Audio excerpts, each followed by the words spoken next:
दिल्ली में एक बाबा पर 17 छात्राओं ने गंभीर आरोप लगाए थे। बाबा चैतन्यानंद को लेकर अब कई बड़े खुलासे हुए हैं। छात्राओं को उसने क्या मैसेज भेजे ये पता चला। इसके अलावा हम बात करेंगे अमेरिका के नए टैरिफ को लेकर। अब ट्रंप टैरिफ की जद में दवाइयां भी आ गई हैं। तो वहीं ट्रंप की पाकिस्तान के प्रधानमंत्री और आर्मी चीफ से मीटिंग में क्या हुआ ये जानेंगे। उसके अलावा बात होगी लद्दाख और सोनम वांगचुक पर आई नई अपडेट्स पर। और आखिर एशिया कप के फाइनल को लेकर क्या पता चला ये भी जानेंगे। शुरू करते हैं आज का एपिसोड। मेरा नाम है खुशबू और आप देख रहे हैं आज का just. Come to my room, मैं तुम्हें विदेश घुमाने ले जाऊंगा और तुम्हें कुछ नहीं देना होगा। If you do not listen to me, I will make you fail. ये सभी वो मैसेज है जो दिल्ली का बाबा चैतन्यानंद सरस्वती छात्राओं को भेजता था। अब उसको लेकर रोज नए खुलासे हो रहे हैं। खुद को ग्लोबल मैनेजमेंट गुरु और आध्यात्मिक शिक्षक बताने वाला स्वामी चैतन्यानंद सरस्वती अब यौन उत्पीड़न, ब्लैकमेल और धोखाधड़ी के गंभीर आरोपों में फरार है। बसंत कुंज स्थित Shri Sharda institute of Indian management के डायरेक्टर पद पर रहे स्वामी चैतन्यानंद पर संस्थान की छात्राओं के साथ शोषण के आरोप हैं। उस पर एफआईआर दर्ज होने के बाद पुलिस ने बाबा को लेकर कई खुलासे किए हैं। चैतन्यानंद सरस्वती ने अपनी प्रोफाइल और किताबों के माध्यम से खुद को एक ऐसी शख्सियत के तौर पर पेश किया था जिसकी योग्यता पर सवाल उठाना मुश्किल था। उसकी प्रोफाइल बताती है कि उसने university of Chicago, booth school of business से एमबीए और पीएचडी की डिग्री हासिल की थी। इतना ही नहीं, उसने post doctoral degree, doctor of literature और देश विदेश के विश्वविद्यालयों से 7 ऑनरेरी डॉक्टर ऑफ लिटरेचर की डिग्रियां भी अपने नाम के आगे जोड़ रखी थी। इन सभी डिग्रियों के दावे उसकी किताबों पर और उसकी वेबसाइट पर खुलकर किए गए थे। दिल्ली पुलिस के सूत्रों को शक है कि इनमें से कई एकेडमिक दावे फेक हैं और इस पूरी जालसाजी की जांच की जा रही है ताकि उसके इस पब्लिक इमेज का फ्रॉड सामने लाया जा सके। खुद को इंटरनेशनली अक्लेम्ड राइटर बताते हुए चैतन्यानंद ने दावा किया था कि उसने 28 किताबें और 143 रिसर्च पेपर लिखे हैं।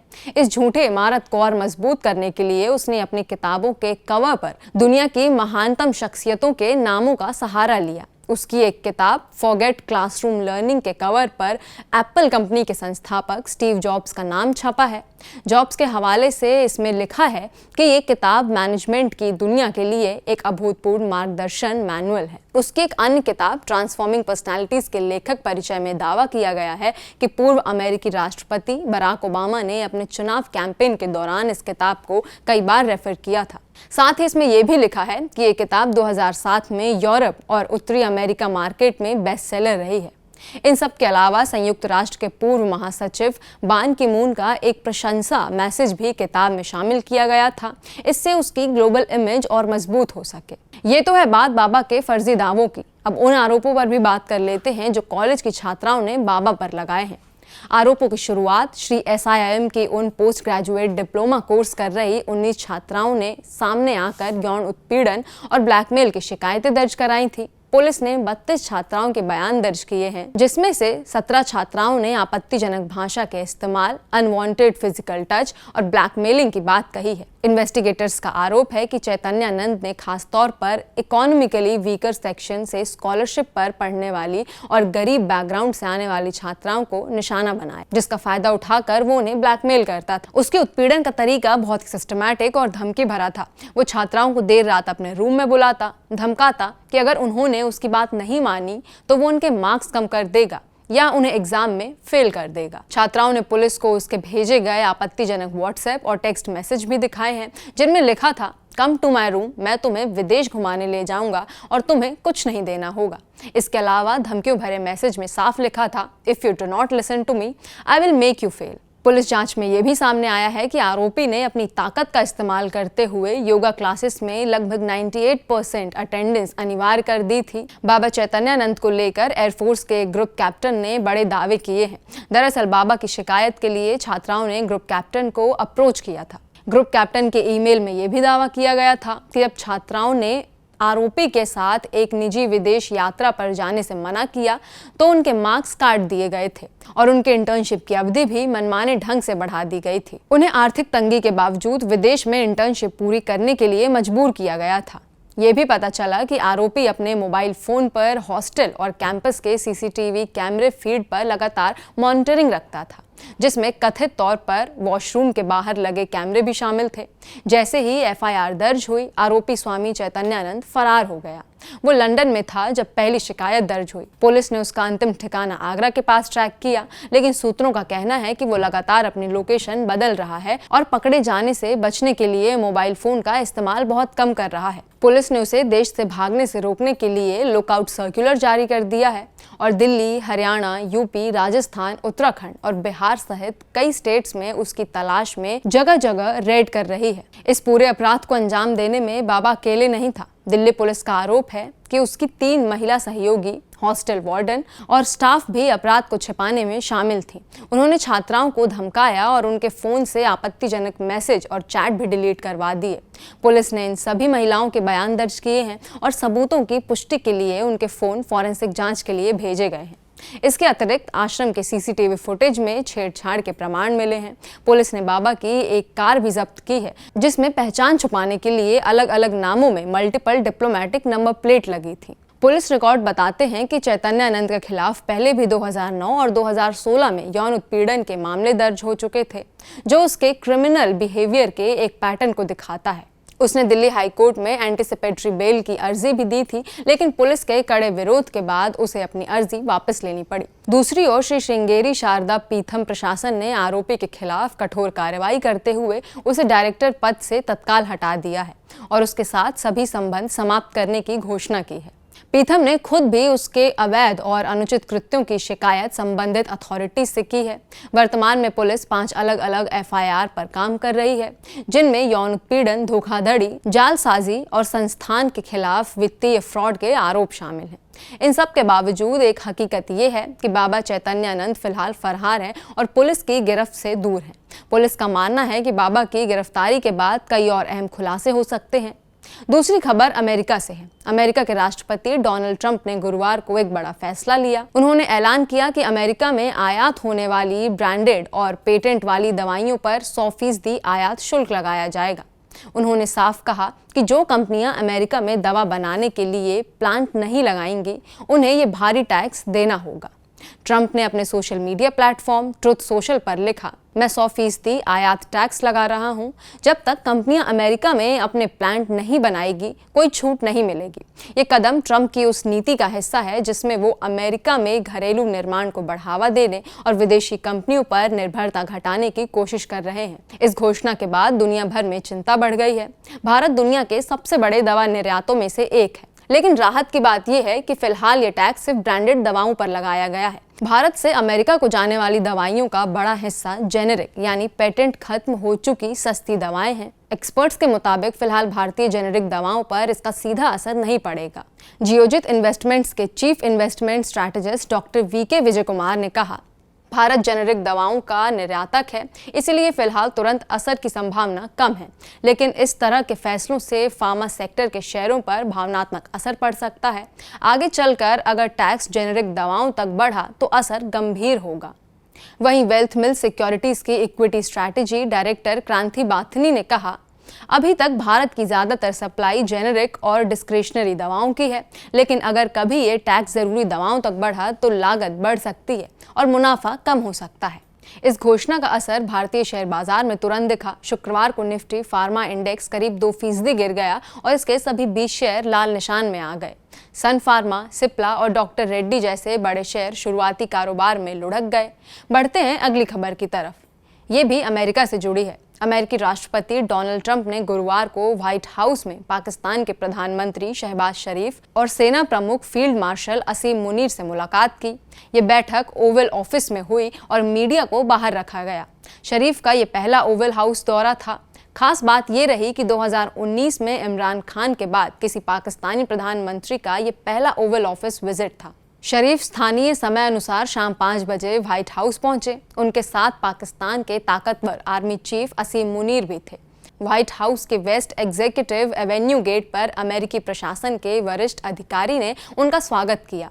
ट्रंप ने बैठक से पहले दोनों नेताओं की तारीफ की। उन्होंने कहा, हमारे पास एक बेहतरीन नेता आ रहे हैं। पाकिस्तान के प्रधानमंत्री और फील्ड मार्शल दोनों ही बहुत अच्छे इंसान हैं। इस तरह ट्रंप ने शरीफ और मुनीर को ग्रेट लीडर्स बताया। बैठक में द्विपक्षीय रिश्तों, व्यापार, क्षेत्रीय सुरक्षा और ग्लोबल चुनौतियों पर चर्चा होने की उम्मीद जताई गई। शरीफ का यह दौरा उनके अमेरिका प्रवास का अहम हिस्सा था। इससे पहले वो न्यूयॉर्क में संयुक्त राष्ट्र महासभा के दौरान ट्रंप के साथ 8 अरब और मुस्लिम देशों के नेताओं की बैठक में भी शामिल हुए थे, जहां गाजा में चल रहे युद्ध को खत्म करने पर चर्चा हुई। पाकिस्तान के लिए ये मुलाकात इसीलिए भी अहम मानी जा रही है क्योंकि हाल के वर्षों में अमेरिका पाकिस्तान रिश्तों में नरमी आई है।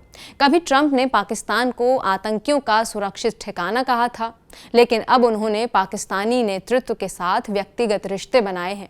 जून में उन्होंने आर्मी चीफ असीम मुनीर को व्हाइट हाउस में लंच पर बुलाया था। उसके बाद मुनीर ने ट्रंप को नोबेल शांति पुरस्कार के लिए नामित किया। शरीफ ने भी ट्रंप के साथ तालमेल बढ़ाया है। मई में भारत पाकिस्तान के बीच संघर्ष विराम कराने में अमेरिकी मध्यस्थता के बाद शरीफ ने ट्रंप को खुले तौर पर श्रेय दिया। इसके उलट भारतीय प्रधानमंत्री नरेंद्र मोदी ने इस पर ट्रंप को कोई क्रेडिट नहीं दिया। पिछले 2 महीने में अमेरिका और पाकिस्तान के बीच एक व्यापारिक समझौता भी हुआ है, जिसके तहत अमेरिका पाकिस्तान के तेल भंडार के विकास में मदद करेगा और पाकिस्तानी निर्यात पर लगने वाले टैक्स कम करेगा। अगली खबर लद्दाख से है।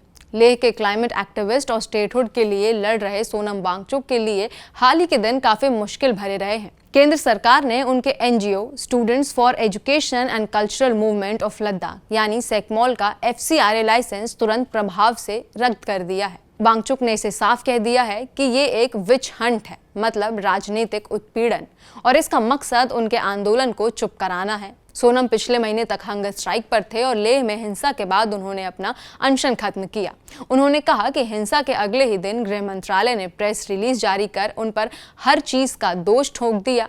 वांगचुक का कहना है कि लेह में लोग पिछले चुनाव में किए वादों को पूरा न करने पर प्रदर्शन कर रहे हैं। उनका कहना है कि अब लोग कह रहे हैं कि बिना वादे पूरे किए चीजें नहीं जाने देंगे।